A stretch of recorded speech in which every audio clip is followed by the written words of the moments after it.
ನಮ್ಮ joint flexibility ಇರೋದಿಲ್ಲ. ನೀವು ಹೇಳೋದಿಲ್ಲ ಒಂದು ವಯಸ್ಸಲ್ಲಿ ಏನೋ ಆಗುತ್ತಂತ ಕೆಲವರು ನೀವು ಹೇಳಿದಾಗ ಇವ್ರು ಯಾರು ಒಂದು ಫ್ರೆಂಡ್ ಯಾರು ಈ ವಯಸ್ಸಲ್ಲಿ ಕಲ್ಲು ತಿಂದ್ರೂ ಕರೆಸ್ಕೊಂಡ್ಬಿಡ್ಬೋದು ಅಂತ ಒಂದು ಮಾತಿರುತ್ತೆ. ಆ ವಯಸ್ಸಲ್ಲಿ ಏನು ಮಾಡಿದ್ರು ನಡೆಯುತ್ತೆ. ಇವಾಗ ಕೆಲವರು ಬ್ಯಾಡ್ ಹ್ಯಾಬಿಟ್ಸ್ ಇರುತ್ತೆ, ಸ್ಮೋಕಿಂಗು, ಡ್ರಿಂಕಿಂಗು. ಯಂಗರ್ ಏಜಲ್ಲಿ ಮಾಡಿದ್ರೆ ಏನಾಗಲ್ಲ, ಆಗೋಗುತ್ತೆ. ಬಟ್ ಆಫ್ಟರ್ 15 ಅದು ತೋರಿಸೋದು.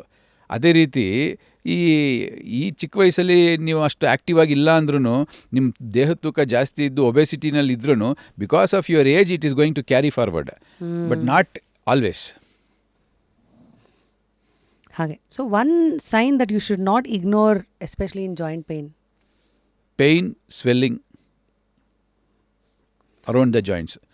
ನೋವು ಮತ್ತು ಊತ ಜಾಯಿಂಟ್ ಸುತ್ತಮುತ್ತ ಇದ್ದರೆ, ಮುಟ್ಟಿದ್ರೆ ಸ್ವಲ್ಪ ಜಾಯಿಂಟ್ ಬಿಸಿಯಾಗಿದ್ದರೆ, pain, swelling and local rise of temperature ಅಂತ ಹೇಳ್ತೀವಿ ನಾವು. ಈ ಮೂರು ಇದ್ದರೆ ನಾವು ವಿ ಶುಡ್ ಸೀಕ್ ಹೆಲ್ಪ್. ಇನ್ನೊಂದು, ಕೆಲವ್ರಿಗೆ ಬಗ್ಗಿಂಗ್ ಎದ್ರೆ ಫುಲ್ ಪಟ್ ಅಂತ ಸೌಂಡ್ ಬರುತ್ತಲ್ಲ. ಸೌಂಡ್ ಬರುತ್ತೆ. ಅದು sound without pain is not to be worried. Okay. When there is ಅದೊಂಥರ ನೆಟ್ಗೆ ಬಂದಂಗೆ ಬರುತ್ತೆ ಅಂತ ಹೇಳ್ತೀವಿ. ಅದು ಎಷ್ಟೊಂದು ಜನಕ್ಕೆ ಜಾಯಿಂಟ್ಸಲ್ಲಿ ಬರುತ್ತೆ. ಆದರೆ ಅದು ಅಸೋಸಿಯೇಟೆಡ್ ವಿತ್ ಪೇಯ್ನ್ ಇದ್ದಾಗ ಆಗ ದೇ ಶುಡ್ ಸೀಕ್ ಹೆಲ್ಪ್. ಯಾಕೆ ಪೇಯ್ನ್, ಸಾರಿ, ನಾಯ್ಸ್ ಯಾಕೆ ಬರುತ್ತೆ ಡಾಕ್ಟರ್? ನಾಯ್ಸ್ ಯಾಕೆ ಬರುತ್ತೆ ಅಂದರೆ ಜಾಯಿಂಟಲ್ಲಿ ಸ್ವಲ್ಪ ಗ್ಯಾಸ್ ಇರುತ್ತೆ. ಅದು ಇವಾಗ ವ್ಯಾಕ್ಯೂಮ್ ಫೆನಾಮಿನಾ ಅಂತ. ಆವಾಗ ಹಿಂಗೆ ಮಾಡಿದಾಗ ಆ ಟೆಂಡನ್ ಸ್ವಲ್ಪ ಸ್ಲಿಪ್ ಆದಾಗ ಟಕ್ ಅಂತ ಸೌಂಡ್ ಬರುತ್ತೆ. ಅದನ್ನ ಏನೇ ಮಾಡೋದು ಏನು ಮಾಡಬೇಕು. ಕೆಲವರು ಜಾಯಿಂಟ್ಸಲ್ಲಿ ಸ್ವಲ್ಪ ಮೋರ್ ಆ ಥರ ಆಗ್ತಾ ಇರುತ್ತೆ. ಬಟ್ ಅದು nothing to worry. Is it true, since we spoke about gas, ಈ ಆರ್ಥರೈಟಿಸ್ ಇರೋರಿಗೆ ಆಲೂಗಡ್ಡೆ ತಿನ್ನಬಾರ್ದು? ಅದು ತಪ್ಪು, ಮಿತ್ ಅಂತ ಹೇಳ್ತೀವಿ ನಾವು. ಆಲೂಗಡ್ಡೆ ತಿಂದರೆ, ಕಾಳುಗಳು ತಿಂದರೆ ಜಾಯಿಂಟ್ ಪೇಯ್ನ್ ಬರುತ್ತೆ ಅಂತ ಹೇಳ್ತಾರೆ. ಅದು ಸುಳ್ಳು. ನಿಮ್ಮ ಪ್ರಕಾರ ಮೋಸ್ಟ್ ಓವರ್ ರೇಟೆಡ್ ರೆಮಿಡಿ ಏನು for arthritis? Over rated remedy ಈ PRP ಅಂತ ಹೊಸ್ದಾಗಿ ಬಂದಿದೆ. ಭಾಳ ಜನ, ನಾನಂತೂ ಈ ನ್ಯೂಸ್ ಪೇಪರಲ್ಲಿ ದೊಡ್ಡ ದೊಡ್ಡ ಅಡ್ವರ್ಟೈಸ್ಮೆಂಟ್ಗಳೇ ನೋಡಿದ್ದೀನಿ ಅದರದ್ದು. ಅದು ಓವರ್ ರೇಟೆಡ್ ರೆಮಿಡಿ ಅಂದರೆ ನನ್ನ ಪ್ರಕಾರ ಈ ಓಝೋನ್ ಥೆರಪಿ, PRP, ಈ ಪ್ಲಾಸ್ಮಾ ಸೆಲ್ ಥೆರಪಿ ಅಂತೆಲ್ಲ ಹೇಳ್ತಾರಲ್ಲ, ಆ್ಯಕ್ಚುಲಾಗಿ ಏನೂ ಅದಕ್ಕೆ ಬೇಸಿಸ್ಸೇ ಇಲ್ಲ. ನಾವು ನ್ಯಾಚುರಲ್ಲು ಏಜಿಂಗ್ ಪ್ರೋಸೆಸ್ ಏನಿರುತ್ತೆ, ಯಾವ ಆ ಥರ PRP, ಪ್ಲಾಸ್ಮಾ ಕೊಟ್ಟರು ಅದು ರಿವರ್ಸ್ ಮಾಡಲಿಕ್ಕಾಗಲ್ಲ. ನನ್ನ ವಯಸ್ಸು 49, ನಾನು ಮುಂದಿನ ವರ್ಷ 50 ಆಗ್ತೇನೆ ಹೊರತು 48 ಅಂತೂ ಆಗಲ್ಲ. So that also cannot be done. That is natural ageing changes. ಇಲ್ಲ.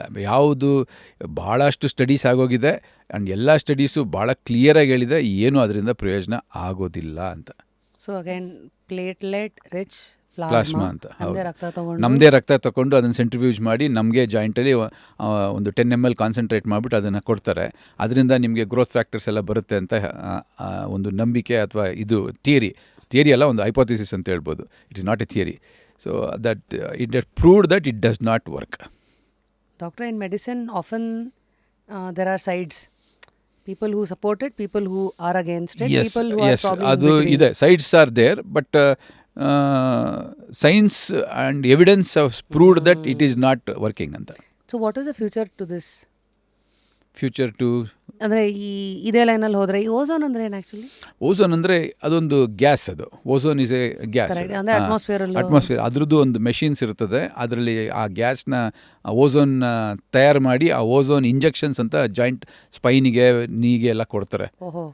ಅದರಿಂದ ಅಂದರೆ ಹೈಪರ್ಬೇರಿಕ್ ಆಕ್ಸಿಜನ್ನಿಂದ ಒಳಗಡೆ ಇರೋ ಇನ್ಫ್ಲಮೇಷನ್ ಎಲ್ಲ ಕಡಿಮೆ ಆಗುತ್ತೆ ಅಂತ. ಬಟ್ ಅದಕ್ಕೇನು ಲಾಜಿಕ್ ಇಲ್ಲ, ಬೇಸಿಸ್ ಇಲ್ಲ.